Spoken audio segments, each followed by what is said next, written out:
श्री स्वामी समर्थ. जय जय स्वामी समर्थ. स्वामींचं नाव घेऊन मी आजच्या ह्या नवीन व्हिडिओला सुरुवात करते. पंचांगानुसार यावर्षी अश्विन महिन्यातील पौर्णिमा 16 ऑक्टोबरला म्हणजेच बुधवारी रात्री 8:40 सुरू होईल, तर ती दुसऱ्या दिवशी म्हणजे 17 ऑक्टोबर रोजी संध्याकाळी 4:56 असणार आहे. त्यानुसार 16 ऑक्टोबर रोजी कोजागिरी पौर्णिमा ही साजरी केली जाईल. अश्विन पौर्णिमा ही कोजागिरी पौर्णिमा किंवा शरद पौर्णिमा म्हणून साजरी केली जाते.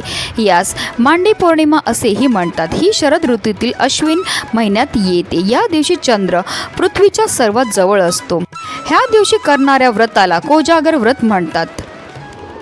या दिवशी उपवास करून रात्री लक्ष्मी व ऐरावत रूढ इंद्र यांची पूजा करावी.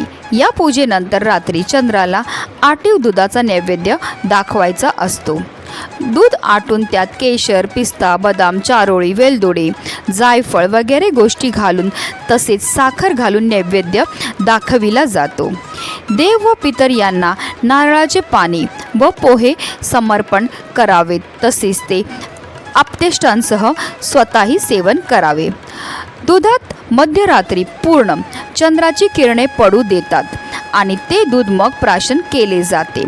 उत्तर रात्रीपर्यंत जागरण केले जाते.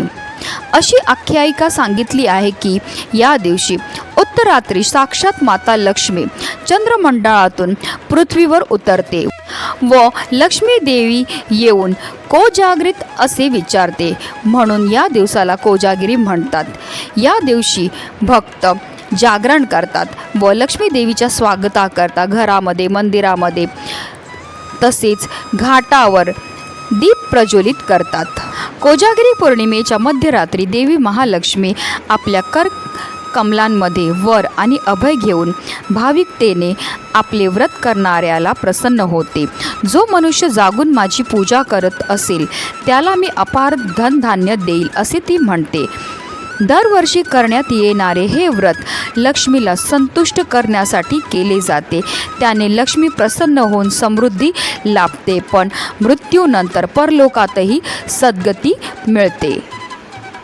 तसेच कोजागिरी पौर्णिमेला धनाची देवी लक्ष्मीचा जन्मदिवस असतो, म्हणून या दिवशी धनप्राप्तीसाठी घरामध्ये सुख समृद्धीसाठी अनेक उपायसुद्धा केले जातात. आणि म्हणूनच आपल्याला कोजागिरी पौर्णिमेच्या रात्री अशा 3 गोष्टी आहेत ज्या आपल्या आवर्जून देवघरामध्ये ठेवायच्या आहेत. या वस्तू आपल्या देवघरामध्ये ठेवल्यामुळे माता लक्ष्मी आपल्यावर प्रसन्न होणार आहे. तिचं अखंड आगमन आपल्या घरामध्ये होणार आहे. लक्ष्मी प्राप्तीकरता सर्वात प्रभावी अशा ह्या वस्तू आहेत, ज्याबद्दल सविस्तर आणि महत्त्वाची अशी माहिती मी तुम्हाला या व्हिडिओमध्ये देणार आहे. तर व्हिडिओ पूर्ण पहा आणि जर तुम्ही माझ्या चॅनलवर नवीन असतील तर चॅनलला सबस्क्राईब करा आणि शेजारी बेल आयकॉनसुद्धा प्रेस करा. कोजागिरी पौर्णिमेच्या दिवशी आपल्याला सकाळी ब्रह्ममुहूर्तावर उठायचे आणि स्नान करायचे. स्नान केल्यानंतर आपल्याला स्वच्छ वस्त्र हे परिधान करायचे आहेत. जर तुम्हाला शक्य असेल तर लाल किंवा पिवळ्या रंगाचे वस्त्र हे परिधान करा. या दिवशी आपल्याला आवर्जून सूर्यदेवाला जल हे अर्पण करायचं आहे. जल अर्पण करताना आपल्याला ओम आदित्याय नमः किंवा ओम सूर्यदेवाय नमः या मंत्राचा जप हा करायचा. त्यानंतर आपल्याला देवघराची स्वच्छता करून घ्यायची आहे. सर्वप्रथम आपल्याला एक लाल कपडा जो आहे तो पाटावर अंथरायचा आहे, किंवा अगदी तुम्ही देवघरामध्ये सुद्धा माता लक्ष्मीची पूजाही करू शकतात. माता लक्ष्मीसमोर आपल्याला शुद्ध गाईच्या तुपाचा दिवा हा प्रज्वलित करून घ्यायचा. त्यांना लाल फुलं अतिशय प्रिय ती त्यांना अर्पण करायची. हळद, कुंकू, अक्षदा, धूप, दीप, अगरबत्ती दाखवून घ्यायची आहे. आणि अशा रीतीने आपल्याला माता लक्ष्मीची तसेच श्रीहरी विष्णूंची सुद्धा आवर्जून पूजा ही करायची आहे. चंद्रोदयानंतर आपल्याला माता लक्ष्मीसमोर तुपाचा दिवा हा लावायचा आहे. त्यानंतर देवीला आपल्याला दुधाचा किंवा खिरीचा नैवेद्य हा दाखवायचा आहे आणि त्यानंतर कुटुंबातील सदस्यांनी तो प्रसाद बनवून ग्रहण करायचा आहे. अशा रीतीने आपल्याला पूजा तर करायची. आता ज्या वस्तू आपल्याला रात्री आपल्या देवघरामध्ये ठेवायच्या त्याबद्दल जाणून घेऊया. त्यातील पहिली वस्तू म्हणजे माता लक्ष्मीची मूर्ती किंवा फोटो. तसे तर प्रत्येकाच्याच घरात फोटो किंवा मूर्ती ही नक्की असेलच. त्याची आपल्याला आवर्जून स्थापनाही करायची आहे.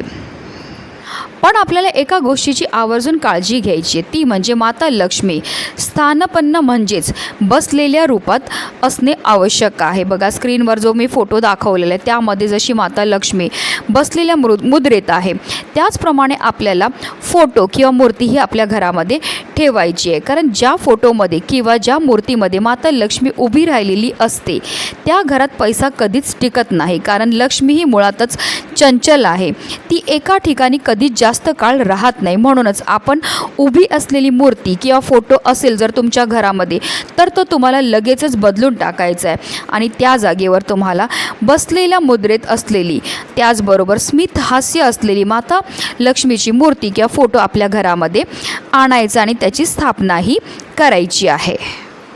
दुसरी माता लक्ष्मीला अतिशय प्रिय असणारी वस्तू ती म्हणजे कवडी.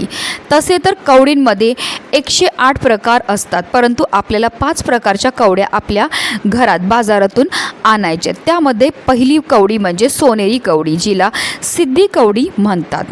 दुसरी म्हणजे धुरकट रंगाची येते, तिला व्याघ्री कवडी असे म्हणतात. तिसरी कवडी म्हणजे वरती पांढरा तर वरती पिवळा अशा प्रकारची कवडी. तसेच सफेद कवडी व चिंताक कवडी अशा अनेक कवड्या आहेत आणि म्हणूनच आपल्याला ह्यापैकी कोणतीही एक कवडी जी आहे ती आपल्या घरी घेऊन यायची. आता ह्या कवड्या तुम्हाला कुठे मिळतील तर जिथे पूजेचं साहित्य मिळतं तिथे तुम्हाला सहज ह्या कवड्या भेटून जाणार आहेत. तर तिकडनं आपल्याला ह्या कवड्या ज्या आहेत त्या आपल्या घरी घेऊन यायच्या. तुम्ही 1, 5, 7 ह्या क्रमाने कवड्या ह्या आपल्या घरी आणू शकतात आणि त्या आपल्याला कोजागिरी पौर्णिमेच्या दिवशी रात्री आपल्या देवघरामध्ये स्थापित करायची आहे. कारण कवड्यांची उत्पत्ती ही समुद्रमंथनातून झाली होती. तसेच माता लक्ष्मीची उत्पत्तीसुद्धा समुद्रमंथनातून झाली होती. म्हणून कवड्यासुद्धा माता लक्ष्मीला अतिशय प्रिय आहेत. जर घरात नेहमी कोणीतरी आजारी पडत असेल तर आजारी व्यक्तीच्या गळ्यात या कवडीचा ताबीज बनवून ती आजारी व्यक्तीच्या गळ्यात घालावी. ज्याला संतान प्राप्ती करायची आहे त्याने देखील अशी कवडीच ताबीज घालावी, त्याने खूप लाभ होतो. धनप्राप्तीसाठी देखील या कवडी खूप लाभदायक मानल्या जातात. तिसरी मुख्य वस्तू जी आपल्याला आवर्जून आपल्या देवघरामध्ये आणून स्थापित करायची ते म्हणजे दक्षिणावरील शंख. जर तुमच्या देवघरामध्ये दक्षिणावरील शंख नसेल तर आवर्जून आपल्याला ह्या कोजागिरी पौर्णिमेच्या दिवशी हा शंख आपल्या घरी आणायचा आणि त्याची स्थापनाही करायची.